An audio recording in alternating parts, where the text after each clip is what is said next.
Out of the shimmering heat of the savannah, a wounded lioness limped into view. Bloody, starving, with a frail cub dangling from her jaws. She didn't growl. She didn't run. She laid the cub at a stranger's feet and collapsed. The man froze. This predator wasn't attacking. She was begging for help, but what happened next will stun even the most hardened hearts. But first, let's go back to the beginning. Nathan moved slowly, the way one might approach a ticking bomb or a broken soul. His hand hovered near the first aid kit behind his seat, fingers trembling not from fear but awe. The lioness, this apex predator, this monarch of the plains, had walked straight out of myth and into his reality, and she had done the unthinkable. She had asked a man for mercy. The cub, no older than a few weeks, whimpered once, a faint, rasping gasp, and then fell still against the parched earth. The heat clung like a fever. Insects droned lazily in the air, oblivious to the quiet gravity of the scene. The lioness, her flank heaving with every breath, didn't lift her head. Her eyes remained fixed on Nathan, wide and unblinking, hollowed by hunger and pain. Yet beneath that suffering, something else stirred. Intent. It wasn't instinct or confusion. It was choice. Nathan stepped down from the jeep. Each movement was measured, deliberate. The past stitched itself to his limbs. The sandstorms of Afghanistan, the screams of wounded men, the split-second decisions between life and death. This wasn't war, but it carried the same weight. The cub was impossibly light. Nathan crouched beside it, his shadow casting long fingers over its body. The little creature's nose twitched once. Its breath was shallow, but there. The scent of infection clung to its fur. Rot, blood, dirt. He pressed 2 fingers gently against its throat, felt the flutter of a pulse. Still alive. The lioness stirred. She raised her head with effort, as though it cost her everything, and locked eyes with him. In those amber depths, ringed with dirt, clouded by pain, Nathan saw neither threat nor rage, only exhaustion, only trust. She had done the hardest thing a predator could. She had relinquished control. He didn't speak. Words felt insulting here, in the presence of something ancient and wordless. Instead, he pulled the cub closer, wrapped it in his jacket and reached for his emergency pouch. Saline, antibiotics, tweezers, a threadbare towel. These were the relics of his past life, the tools of survival, and now they belonged to her child. A breeze kicked up dust between them. The lioness blinked but did not move. She had made her decision. And so had Nathan. The tension in the air crackled like dry grass waiting to ignite. Nathan could taste the dust on his tongue, thick with sweat and rage. He planted his boots firmly between the lioness and the men in uniforms, faces sunburned, fingers already tightening around cold triggers. Behind him, the lioness remained where she had collapsed, head low, eyes barely open. She made no sound, no growl, no twitch. Yet her presence was thunderous. The youngest ranger, barely older than 20, swallowed audibly. His rifle shook, just a tremor, but enough for Nathan to catch. That look in the boy's eyes wasn't courage. It was protocol laced with fear, a dangerous mix.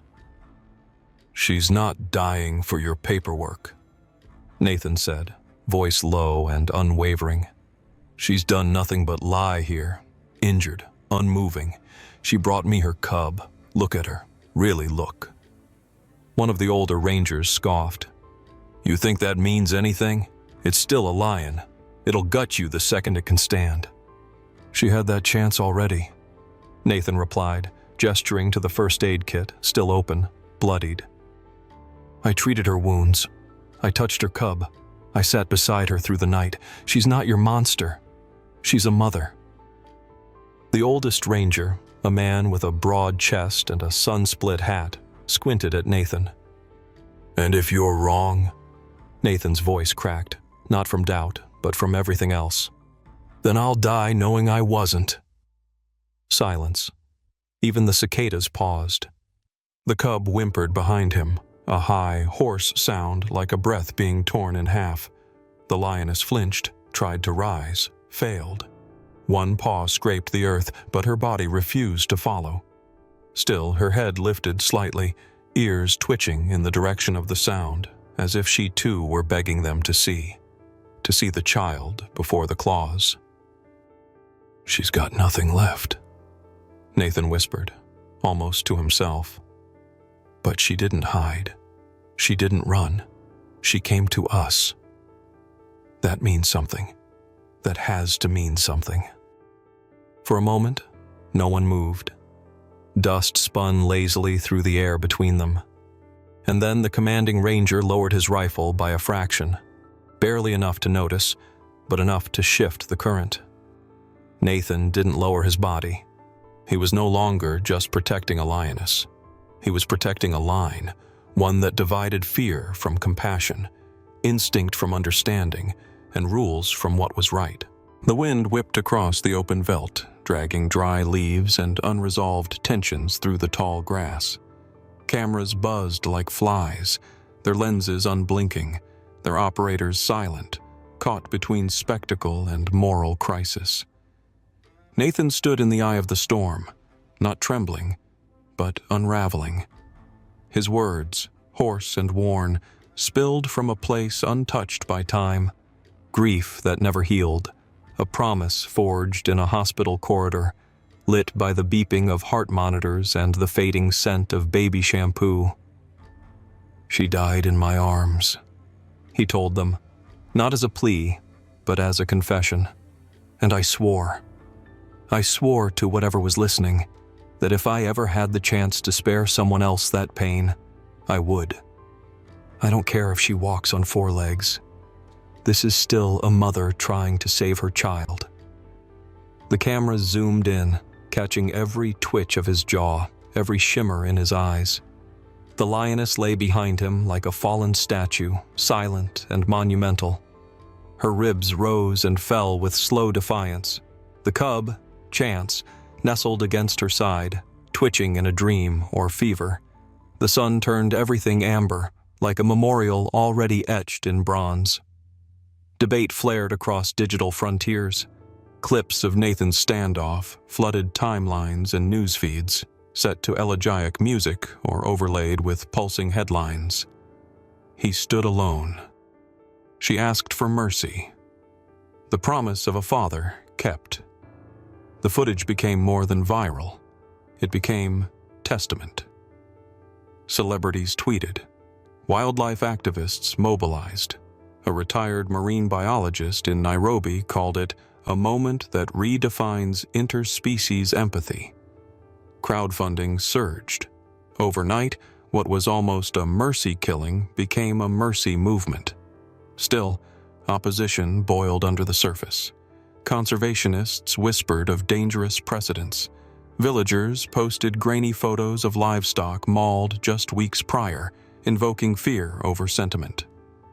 A retired hunter growled on a morning talk show, "Compassion doesn't tame teeth."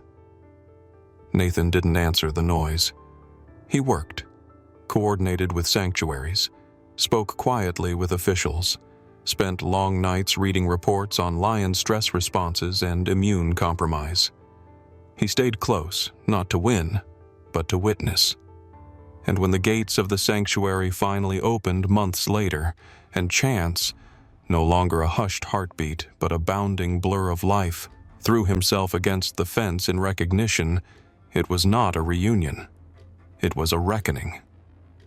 The lioness followed, her movements slow but deliberate, each step declaring memory, not instinct. She pressed her forehead against the steel mesh. No roar, no threat, just silence and gratitude. And across the world, behind countless glowing screens, strangers cried without knowing why. They called her the Mercy Lioness, but to Nathan she had no need for titles. She was simply her, the one who had shattered centuries of fear in a single act of trust, who had dragged herself through the dust not to threaten, but to plead. And when the headlines faded, when the cameras left, it was in the long silences between wind gusts and bird calls that her true legacy unfolded. The sanctuary kept her enclosure spacious, carved along the edge of an acacia grove where the grass still whispered like it had the day she first appeared. Visitors came in hushed groups now, walking the raised platforms with reverence, like pilgrims visiting the bones of a saint. Children clutched plush toys of chance, sold to support the foundation. But it wasn't the merchandise that held them still. It was the gaze. Because when the lioness looked up, she looked through you, not past, not beyond. Through. As though measuring your soul against something ancient and exacting. She had no need to roar. Her silence had already spoken to millions. Nathan came often, not as a celebrity, not even as a founder, just as a man who had once been lost. A man who had held death too many times in his hands and found, in her surrender, a reason to hope again. He brought a stool and his sketch pad. Charcoal dust smudged his fingers. The lines he drew were not of a beast, not even of a mother, but of a witness. Something vast and watching and quietly, undeniably dignified. Chance would often lie at her feet, belly rising and falling in the lull of midday heat, now nearly full-grown but never out of reach. He was playful, but only at her nod. He trusted her still, utterly, the way cubs do when they've seen death and been spared by something bigger than luck. Nathan once told a reporter, she didn't need saving, she needed witnessing. And that was the truth. What had passed between them wasn't rescue, it was recognition. He had seen the desperation in her eyes and known it from his own. He had stepped forward not as a hero, but as someone answering a silent call. And now, whenever he sat at the edge of the fence and the lioness approached, slow, deliberate, solemn, there was never fear, only memory, only acknowledgement. She would stop inches from the mesh, lower her great head and hold his gaze. And in that stillness, stripped of predator and prey, of species and story, there was only the shared understanding of two survivors who had chosen mercy.